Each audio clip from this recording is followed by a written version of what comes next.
నమస్తే, welcome to our channel. YS Jaganmohan Reddy నిన్న press మీట్లో అమరావతి గురించి చేసినటువంటి కామెంట్స్ మనం విన్నాము. మరి రాజధానిపైన ఎప్పటికప్పుడు జగన్మోహన్ రెడ్డి అటువంటి కామెంట్స్ ఎందుకు చేస్తున్నారు, అసలు రీజన్ ఏంటి తెలుసుకునే ప్రయత్నం చేద్దాం. దీన్ని విశ్లేషించడానికి మనతో పాటుగా ఉన్నారు సీనియర్ జర్నలిస్ట్ సత్యమూర్తి గారు. నమస్తే సార్. నమస్కారం అండి. రాజధానిపైన జగన్మోహన్ రెడ్డి ఎప్పటికప్పుడు ఏ విధంగా మాట్లాడతారో మనం చూస్తూ ఉన్నాం సార్. మరి నిన్న సుదీర్ఘ కాలం పాటు 2 గంటల 43 నిమిషాల పాటు మాట్లాడారు. మళ్ళీ రాజధానిపైన అదే ఏడుపు అనుకోవచ్చు. ఎందుకు అసలు అమరావతి పైన అంత అక్కసు, ఏం చెప్తారు మీరు? అంటే జగన్మోహన్ రెడ్డికి అంటే కొంచెం ఓడిపోయిన తర్వాత కొంచెం ఆయన కొంత మానసికంగా కొంచెం ఇబ్బంది పడుతున్నట్టుగా కనపడుతున్నది. అందుకనే దేన్ని యాక్సెప్ట్ చేయలేకపోతున్నాడు. అన్ని తప్పులు చెప్తున్నాడు, అన్నీ వచ్చి అబద్ధాలు చెప్తున్నాడు. ఆ అబద్ధాన్ని పదే పదే అదే చెబుతూ దాన్ని నిజమని నమ్మించాలన్న ప్రయత్నం చేసుకుంటూ ఉన్నాడు. నిజంగా కూడా మీరు అడిగిన క్వశ్చన్కి నా దగ్గర సమాధానం లేదు. ఎందుకు అట్ట చెప్తున్నాడు తెలియదు. అంటే ఈర్ష్య అనుకోవాలా, అంటే చంద్రబాబు నాయుడు మీద ఈర్ష్య. చంద్రబాబు నాయుడు మళ్ళీ అతన్ని ఓడించేసి, అంటే 151 సీట్లు వచ్చిన జగన్మోహన్ రెడ్డిని తీసి డస్ట్బిన్లో పడేసి మళ్ళీ చంద్రబాబు నాయుడు వచ్చాడు అన్న ఈర్ష్య, పగ, ద్వేషం, కక్ష, ఇటువంటి పదాలన్నీ వాడచ్చు. లేకపోతే అమరావతిని అసలు ఎందుకు వ్యతిరేకిస్తున్నాడు? What is his problem? ఒక రాజధాని కడతాను అన్నాడు.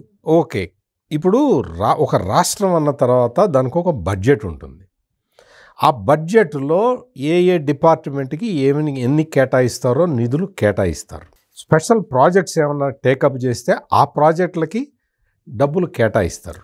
ఇప్పుడు ఏదన్నా నీటిపారుదల ఇరిగేషన్ ప్రాజెక్ట్ ఏదన్నా ఉందనుకోండి, నీటిపారుదల శాఖకి నిధులు కేటాయిస్తారు, అందులో నుంచి తీసి దానికి ఖర్చు పెడతారు. నీకు ప్రతిదీ కూడా బడ్జెట్ ఎట్లా ఉన్నదో బడ్జెట్ ప్రకారమే రాష్ట్ర ఆర్థిక వ్యవస్థని నడుపుకుంటూ పోవాలి. బడ్జెట్ ముందర పెట్టాలి అసెంబ్లీలో, అసెంబ్లీ కౌన్సిల్ ఆమోదం పొందాలి, ఆ తర్వాత ఖర్చు పెట్టాలి.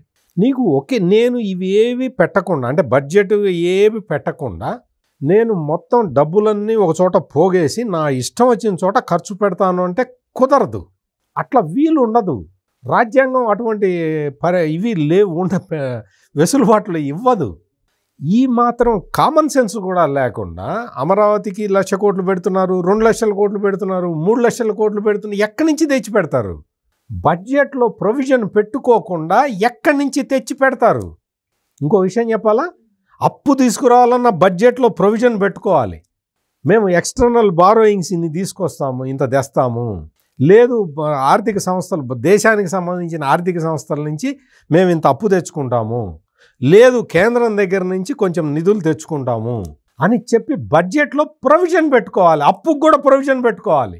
ఇవన్నీ తెలియకుండా, ఇవన్నీ అసలు అతనికి ఆర్థిక వ్యవస్థ మీద కనీసమైన పరిజ్ఞానం, అవగాహన కూడా లేకుండా అంతా నీకు ఏదో చెప్తున్నాడు. ఈ మొత్తం 50,000 ఎకరాలు 60,000 ఎకరాలు సేకరిస్తున్నారట.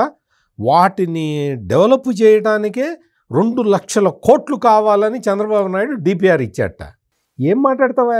ఇప్పుడు వరకు మొత్తం జరుగుతూనే ఉంది. ఏమి నీకు ఏం బడ్డెన్ పడ్డది? రాష్ట్రానికి ఏం బడ్డెన్ పడ్డది? కేంద్రం డబ్బులు ఇచ్చింది, కొన్ని స్పెసిఫిక్ ప్రాజెక్టులకి ఎక్స్టర్నల్ ఎయిడ్ తెచ్చుకుంటూ ఉన్నారు.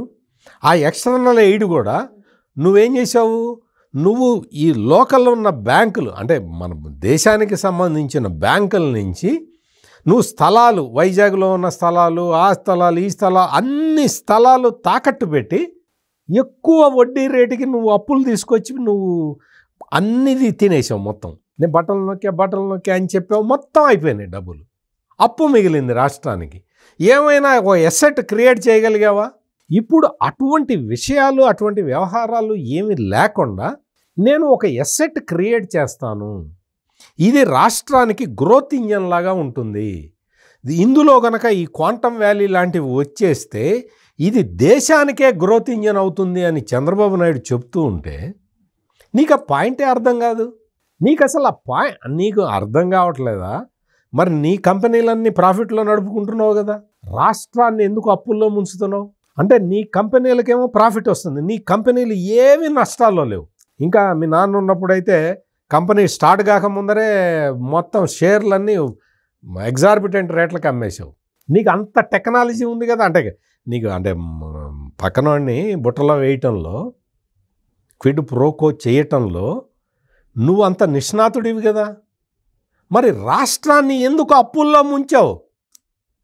ఈ రోజున అమరావతి సెల్ఫ్ ఫైనాన్స్ క్యాపిటల్ అని చెబుతూ ఉంటే ఆ కాన్సెప్టే నీకు అర్థం కాదు. నీ సెల్ఫ్ ఫైనాన్స్ ఇప్పుడు కేంద్రం కొంత గ్రాంట్ ఇచ్చింది, ఆ గ్రాంట్ మీద పడి ఏడ్చాడు. ఆ గ్రాంట్ మీద పడి అంటే ఏడ్చాడు అన్న పదం నేను కావాలనే వాడుతున్నా. ఎందుకు వాడుతున్నాను అంటే కేంద్రం గ్రాంట్ ఇచ్చింది, నువ్వు సంతోషపడాలి కదా. నువ్వు ముఖ్యమంత్రిగా నిన్ను తీసేశారు ప్రజలు, దానికి నీకు బాధ ఉంటే ఉండొచ్చు. రాష్ట్రం అభివృద్ధి చెందుతూ ఉంటే, పోలవరం కడుతుంటే వాళ్ళ పేపర్లో ప్రతిరోజు అది బాగలేదు, ఇది బాగలేదు, అది బాగలేదు, ఇది బాగలేదు, ఇది బాగలేదు, అన్ని అబద్ధాలు. నిజంగా బాగలేకపోతే రాస్తే నేను జర్నలిస్ట్గా అప్రిషియేట్ చేస్తాను. అన్ని అబద్ధాలు, అసత్యాలు ఇవన్నీ ప్రచారం చేసుకుని దాని మీద పోలవరం మీద రాస్తారు, అమరావతి మీద మరి రెండో విడత భూసేకరణ ఎందుకు అంటాడు. నీకు అమరావతి రైతులు వాళ్ళ సమస్యలన్నీ తీర్చిన తర్వాత, సమస్యలు ఉన్నాయి, చాలా సమస్యలు ఉన్నాయి. ఎందుకంటే జగన్మోహన్ రెడ్డి క్రియేట్ చేసిన సమస్యలు అన్నీ ఇన్ని కాదు, వాటన్నిటికీ ఒక్కొక్క దానికి చట్టబద్ధమైన పరిష్కారాలు వెతుక్కుంటూ కూటమి ప్రభుత్వం ముందరికి వెళ్తూ ఉంది. అందులో కొంత జాప్యం జరిగిన మాట వాస్తవం. రైతులు, భూములు ఇచ్చిన రైతులు ఇబ్బందులు పడ్డ మాట వాస్తవం. ఆ ఇబ్బందులు ఎప్పుడైతే ఇంకా కాలయాపన జరిగిపోతున్నదో చంద్రబాబు నాయుడు డైరెక్ట్గా కలగజేసుకొని వచ్చి అమరావతి రైతులతోటి మాట్లాడి వాళ్ళ సమస్యల్ని పరిష్కరించడానికి మినిస్టర్ నారాయణ, కేంద్ర మంత్రి పెమసాని చంద్రశేఖరు, లోకల్ ఎమ్మెల్యే శ్రవణ్ కుమార్ తోటి 3 మెంబర్డ్ కమిటీ వేసి ఆ కమిటీకి చెప్పాడు, మీరు అన్ని రైతుల సమస్యలు తీర్చిన తర్వాత మీరు నాకు కనపడండి అని చెప్పాడు. ఏ ముఖ్యమంత్రి అయినా అటు చెప్తాడా? చిత్తశుద్ధి లేని వ్యక్తి అటువంటి పనులు చేయగలుగుతాడా? చేసిన తర్వాత వాడెవడో ఒకడు కంప్యూటర్ ఆపరేటరు రైతుల దగ్గర నుంచి డబ్బులు తీసుకుంటున్నాడు, ఆయన తీసి ఏసీబీకి పట్టించారు, సస్పెండ్ చేసి అవతల పడేశారు. అంటే ఏంటి అంటే రైతుకి అట్మోస్ట్ ప్రయారిటీ ఇవ్వాలి. అందులో భూములు ఇచ్చిన అమరావతి రైతులు టాప్ మోస్ట్ ప్రయారిటీ నా ప్రభుత్వానికి అని ఆయన చెబుతూ ఉన్నాడు. దానికి సంబంధించిన పనులు వేగంగా జరుగుతూ ఉన్నాయి. ఇంకొక వైపు సీడ్ యాక్సెస్ రోడ్డు మొత్తం కూడా ఆ ప్యాచ్ వర్క్ కూడా అయిపోతున్నది. విజయవాడ వెస్ట్ బైపాస్ కంప్లీట్ అయిపోతున్నది. లోపల అమరావతిలో ఇన్స్టిట్యూషన్స్ అన్నీ వచ్చేస్తున్నాయి, క్వాంటమ్ కంప్యూటింగ్కి ఏర్పాట్లు జరుగుతూ ఉన్నాయి. మీరు అక్కడ చూస్తే ఆ బిల్డింగులు అవన్నీ కూడా ఎంత శరవేగంతో పూర్తవుతున్నాయో మనం చూడవచ్చు. జగన్మోహన్ రెడ్డి మొత్తం పాడుపెట్టిన అన్ని భవనాలన్నీ కళకళలాడుతూ ఉన్నాయి. ఇన్ని పనులు అక్కడ జరుగుతూ ఉన్నాయి. ప్రభుత్వం అన్నీ తీసుకొచ్చి అన్ని ప్రాంతాల నిధులు తీసుకొచ్చి అక్కడేం ఖర్చు పెట్టడం లేదు. ఏ ప్రాజెక్టు నిధులు ఆ ప్రాజెక్టుకే ఖర్చు పెడతారు. జగన్మోహన్ రెడ్డి లాగా డైవర్షన్ ఇవి ఉండవు. డైవర్షన్ ఆఫ్ ఫండ్స్ అనేది చంద్రబాబు నాయుడు చెయ్యడు. అటువంటి నిబద్ధతతోటి పనిచేస్తూ ఉంటే రెండో విడత భూసేకరణ రైతుల దగ్గరికి వచ్చి అడిగి ముందర 3 మెన్ కమిటీ వేశాడు. వేసిన తర్వాత మళ్ళీ వచ్చాడు అమరావతికి చంద్రబాబు నాయుడు. వచ్చి రైతులను అడిగాడు, మీ సమస్యలు ఎంతవరకు వచ్చినాయంటే చాలా వరకు పరిష్కారం అయిపోయినాయండి, 85% సమస్యలు పరిష్కారం అయిపోయినాయి. అంటే మిగిలిన సమస్యలు కూడా పరిష్కారం చేసే బాధ్యత నాది. ఇప్పుడు చెప్పండి, నేను రెండో విడత పూలింగ్కి వెళ్ళమంటారా వద్దా? మీరు ఏదంటే అదే చేస్తానని చెప్పాడు. రైతులందరూ చప్పట్లు కొట్టి రెండో విడత భూ సమీకరణకి మీరు వెళ్ళండి సార్ అని చెప్పి చంద్రబాబు నాయుడికి పర్మిషన్ ఇచ్చారు. ఈవెన్ ఈరోజు స్వచ్ఛందంగా భూములు ఇస్తామని కూడా చాలా మంది రైతులు కథలు వచ్చారు. అసలు మీకు ఎట్లా ఉందంటే ఇప్పుడు 16,000 ఎకరాలు 16,666 ఎకరాలు సేకరించాలి అంటే 30,000 ఎకరాలు ఇవ్వటానికి రెడీగా ఉన్నారు. ఎందుకున్నారు? ఎట్లా వస్తారు రైతులు? నువ్వు ఒక్క గజం భూమి కూడా నువ్వు ప్రభుత్వానికి ఇవ్వలేని వ్యక్తివి. నీకు ఆ రైతుల త్యాగం నీకు ఎట తెలుస్తుంది? తెలీదు.